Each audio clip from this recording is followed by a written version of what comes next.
the only patriotic thing to do is to get us back into the European Union. Yeah. I think Andy's got to deal with Trump like hedgehogs make love. So Neil, thank you so much for doing this interview for our campaign, Brexit the Way Back.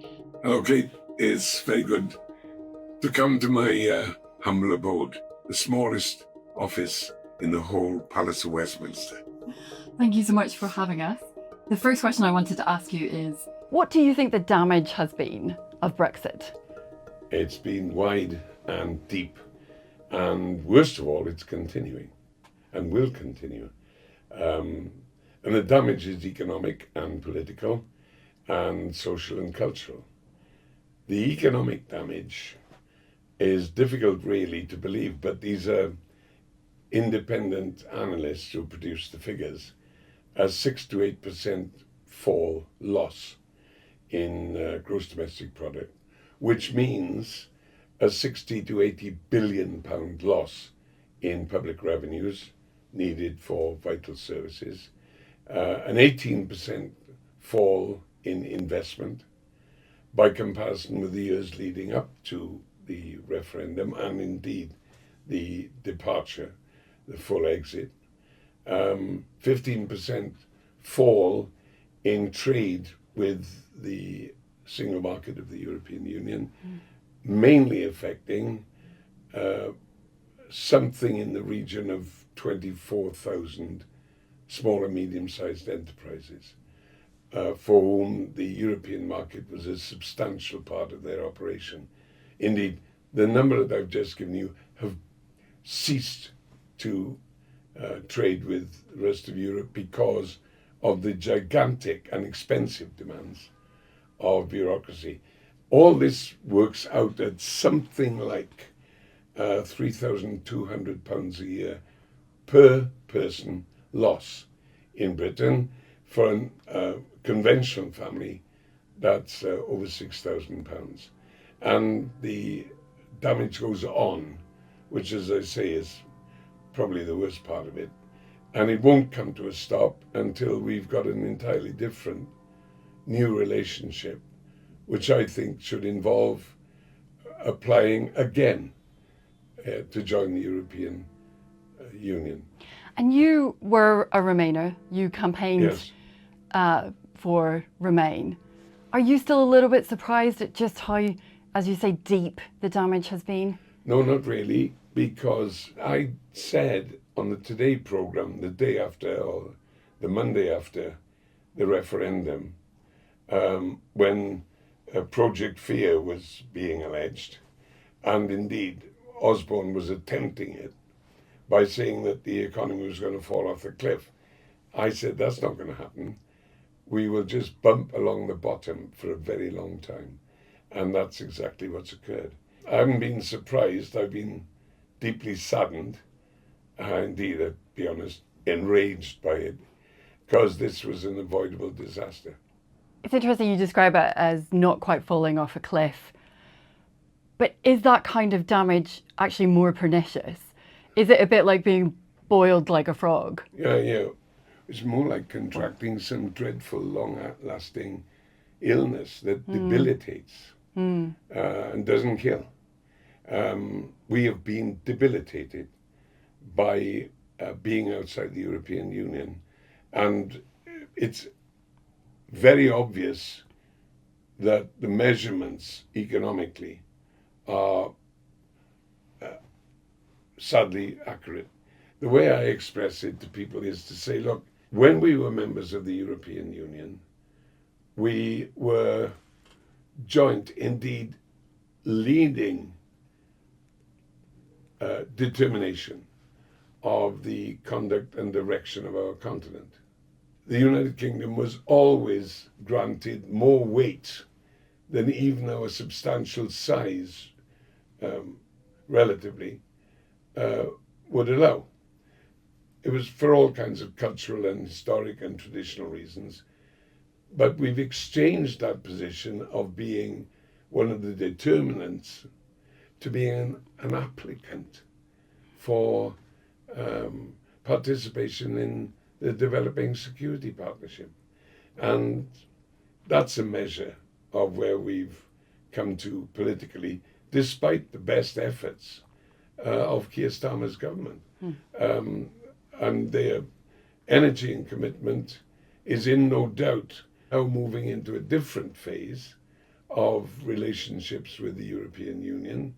And maybe Andy will have a different perspective and not feel himself quite as constrained by the so-called red lines, which invited difficulty. I have to say that I don't think that we're going to reach substantial and sustainable rates of economic growth while access to our main market is impeded, and when imports from our main market carry extra costs. I mean, something is barely mentioned. We've had a 12% devaluation.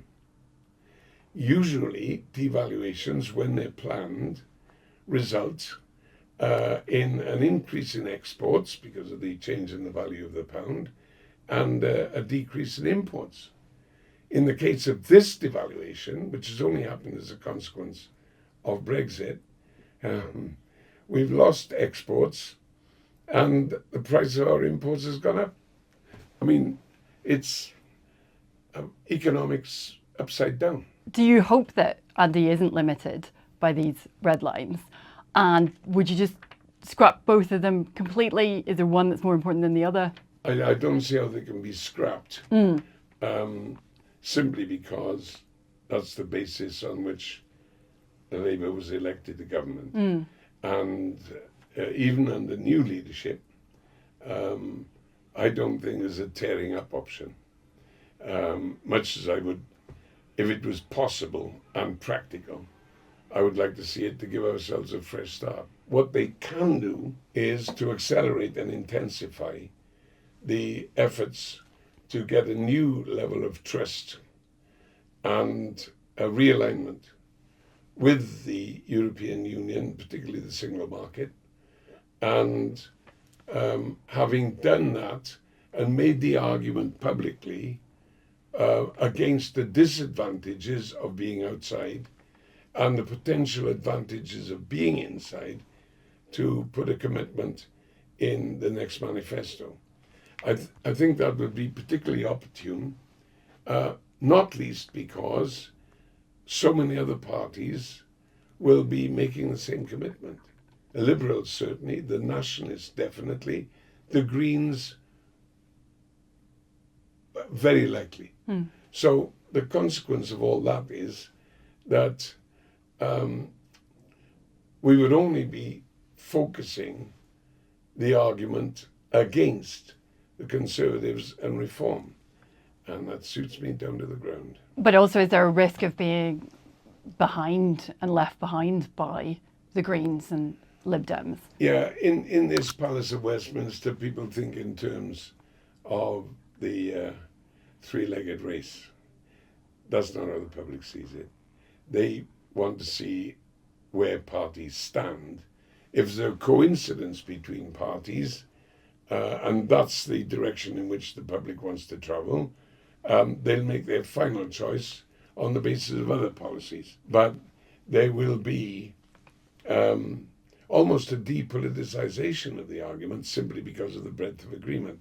Now, we should understand that, of course, because we went through all the years since 1987, where right up until 2015, where the relationship with the European Union did not figure at all in the contest between parties. And it only emerged in 2015 because spineless Mr. Cameron thought that he could get the cohesion of his party by promising the referendum, which the anti-European fringe, and it was a fringe then, had been demanding.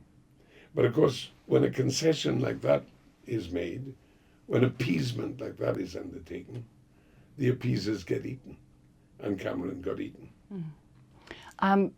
With the new leader, do you think also European leaders look at that and see a chance for a fresh look at building trust? Is that attractive to them? Well, they will gain, they will be quickly reassured by Andy, there's no doubt. But it would be absolutely wrong to miss the reality that Keir has built real trust and admiration in the European Union. The bridge that Andy's going to have to cross is the one that leads from the Keir Starmer that the European leaders know and have come to like and trust. And that applies to nearly all of them. There are a few real eccentrics. But you said you think they're going to be reassured by him. Why is that? Because he needs to do it. The point is, quite a lot of what he's proposing is conventional politics in much of the rest of Europe. A lot of what he's saying will be familiar and reassuring to several of the leaderships. You've got to persuade people to work together. You've got to stop them being ideological or dogmatic, at least, about the positions that they started off with. When you've got to do it through the medium of interpreters, in a big room in Brussels, around a table where there are several vested interests contesting each other, that's a very interesting experience. Both in terms of the clarity of his direction and purpose, which is invaluable. I think Andy's going to deal with Trump like hedgehogs make love, carefully. I mean, that's just basic, but nobody's going to tell him that. That's what he'll do. And the thing is, the good thing about Andy, he is a very cool guy. He doesn't burst into flames. I'd have had difficulty with Trump because my irritation level is very, very low. And Andy's isn't, which is a real plus. So he'll keep his temper. Farage is about as willing to talk about Brexit as nationalists are willing to talk about independence in an election, and never use the word separation. You won't find them that using the honest word separation. They talk about this virile concept that both of us, you and I and everybody else, really likes, of being independent. Lovely. We don't like the danger of separation, so that's why you'll never hear them use the word. It's a bit like Farage now. When he makes a speech listing the advantages of Brexit, maybe the sun won't rise that day. Will you eat your hat that day? Nope, I've got a very conservative appetite. But this whole business of sovereignty that they sold, you got people using the word for the first time in their lives without realizing that real power, total sovereignty, has been the monopoly of a certain grouping in our society, always. And the whole business of democracy involves trying to disperse that sovereignty to the citizen. That's one thing that is not generally recognized. But the second thing that isn't recognized, and it's more important by the day, is standalone sovereignty. Standalone sovereignty is the preserve of the couple of superpowers for all of what Mark Carney rightly called the middle powers. Sovereignty depends the ability to exercise effective influence on behalf of your country in partnership with other countries. The Brexiteers managed to take this complex idea of sovereignty, strip it of all its real meaning, and get people to confuse it with their personal self-determination. Whether that served their purposes, or not. I was going to ask you about the campaign and what you thought went wrong. There was a... Well, nothing went right. Oh, wow. That's all. Yeah. We didn't score any goals at all. This idea... The nearest we came to a goal Yeah. was John Major and Tony Blair going to Northern Ireland. Yeah. But the news coverage treated it like a kind of tourism film. Yeah. Here are two nice gents who wanted peace in Northern Ireland, and they've got it. You can see them crossing the bridge in Derry. Yeah. Isn't that lovely? Yeah. What the hell's it got to do with Europe? Everything! But nobody explained that. No. I mean, it was... This idea that the campaign should be run by somebody who wasn't a politician, was that wrong? Well, he said it wasn't. I mean, what's his name? Nice Man Rose. Yeah. He said it was frustrating for him and unproductive for the campaign. Yeah. But the idea was, I know what the idea was, that if you could get market bigwigs, successful capitalists, big bosses, to say that Brexit was dangerous, they hardly said being in the European Union strengthens our country politically and benefits our country economically hugely. Yeah. And you've talked about if we go back in again, democratically, you think there's going to have to be another referendum. Are we going to have to learn lessons? A very plain undertaking in the election. Yeah. Yeah. But we're going to have to learn lessons. Will the arguments have to be made that are a bit more, slightly more heart, slightly less head this time around? No, I think that the way to the heart is through the head. Fair? Because people live in the real world. Yeah. And you can appeal to their sentimentality as much as you like. That will tip the balance of convincing them, maybe. Mm-hmm. But really, when they're running homes and businesses and considering their children's future, it is the economy stupid. And so consequently, we need to spend years not only spelling out the awful damage and cost and risk of being outside, but also the potential that we could develop and exploit on the inside. The only patriotic thing to do is to get us back into the European Union. Yeah. It's as raw and as basic as if you love your country and the people who live under the flag and not just saluting the flag, you will want to get us back into the European Union. All the other options are not patriotic. They are not serving the national interest. And I looked up, because I couldn't quite remember, but the referendum in 1975, 67% pro. Yes. Could we get to those numbers again? Could we get more? That's what we need to do Yeah. if we want to stay in for 40 odd years. Yeah. Is it possible? I think it is, especially if over the coming years, we didn't just stand there on the White Cliffs and shout, "We envy you, we're really sorry we left," across the channel, but say, we understand that any deal that we make to get back in to the European Union and the single market must have mutual, heavy italics, mutual advantages. And we know what you can bring to us by giving us access, unimpeded access to the biggest market. Here's what we can help you with: science, technology, green transition,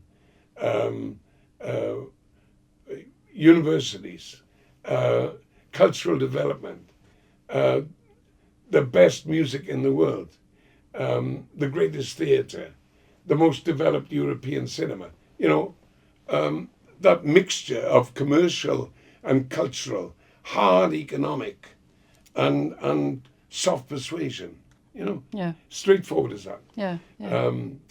And the other thing is, do it for the kids. They didn't get a chance to have a say. Now, you can say the same about an election, but you know, with an election, one day they will have their say. A one-off referendum with a yes-no question might legitimately represent the view of a generation or a given population on a given day. The view could have changed a fortnight later, certainly changed 10 years later. Would vote to rejoin. I've got reservations about the figure, because in asking them the question, nobody said, this is what we're going to have to do. So as long as the people who sold us a pup last time have got any influence or appear to have any chance of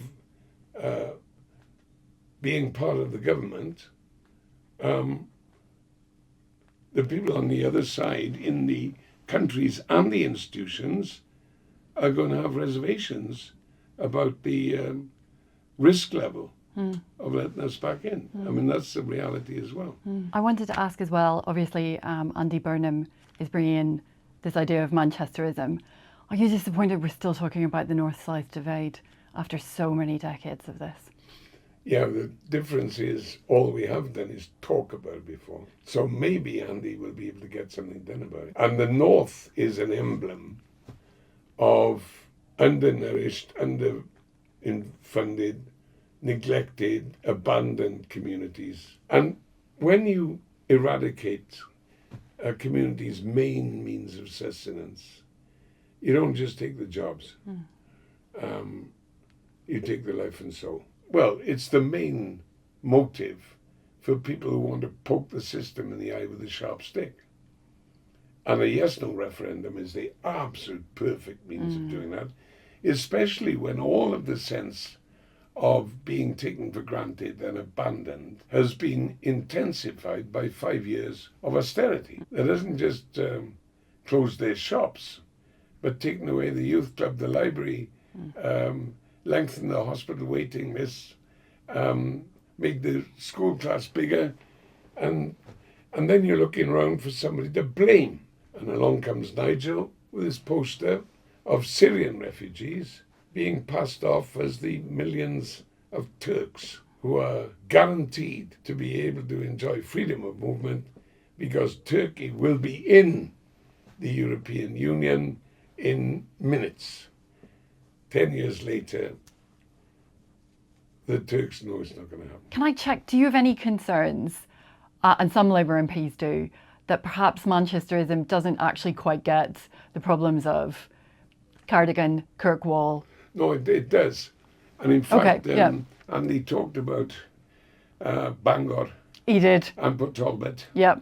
And he name-checked Aberdeen. Yep. And he mentioned the west of England. And no, he's conscious of the fact that one of the instruments for changing the potential of the United Kingdom and then realizing that potential applies to the whole country. What do you think does happen to Brexit, but maybe, in a wider sense, the country, if Nigel Farage does end up becoming Prime Minister? He's not going to be Prime Minister.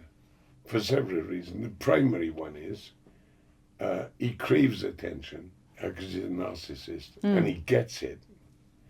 But they're gradually becoming aware of the irony that the more attention they get, the more exposure they get. Instead of treating Farage and Reform as interesting novelties, they're beginning to be treated, even by the right-wing media, as a political party with paid politicians leading them, and a political party with local representatives in control of billion-pound funding for the local authority. So their performance, they didn't previously have any performance. Their performance is being watched in a way that I don't think they welcome. And the more people know about them, the less they like them. I mean, they'll be able to stir some pretty elementary sentiments. And they will, in the classic way of populism, I'm using the polite word, the classic way of populism, they will offer simple answers or simple responses. He never answers. Simple responses to complex challenges. And there are circumstances in which people would say, well, we've heard the complex answers. They were no bloody good. Let's try the simple ones.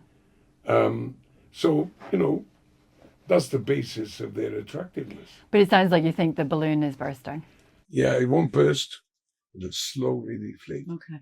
But it's already started. Yeah. In addition to exposure, of course, which I certainly believe is the duty of the established political parties, the Nats, the Greens, Liberals, and us, and the Tories, and there are some Tories that, to their credit, are going after them. Others are faced with what they think is a dilemma as to whether to move towards reform or away. Despite their vocabulary, I think their leader is one of those in the dilemma section. And it would be a disaster if the Tories terminated themselves as a political party by becoming reform light. All the political parties should do their best to expose, oppose, and diminish reform, restore. We beat them by showing that they couldn't do and wouldn't want to do these advantageous and beneficial changes and advances. And that's the two ways, achieve and attack. That's the way to deal with them. So the pressure is on Andy Burnham then to achieve. Yeah, but it'll come naturally to him. Neil, thank you so much for your time today. Really appreciate it. This is all mine.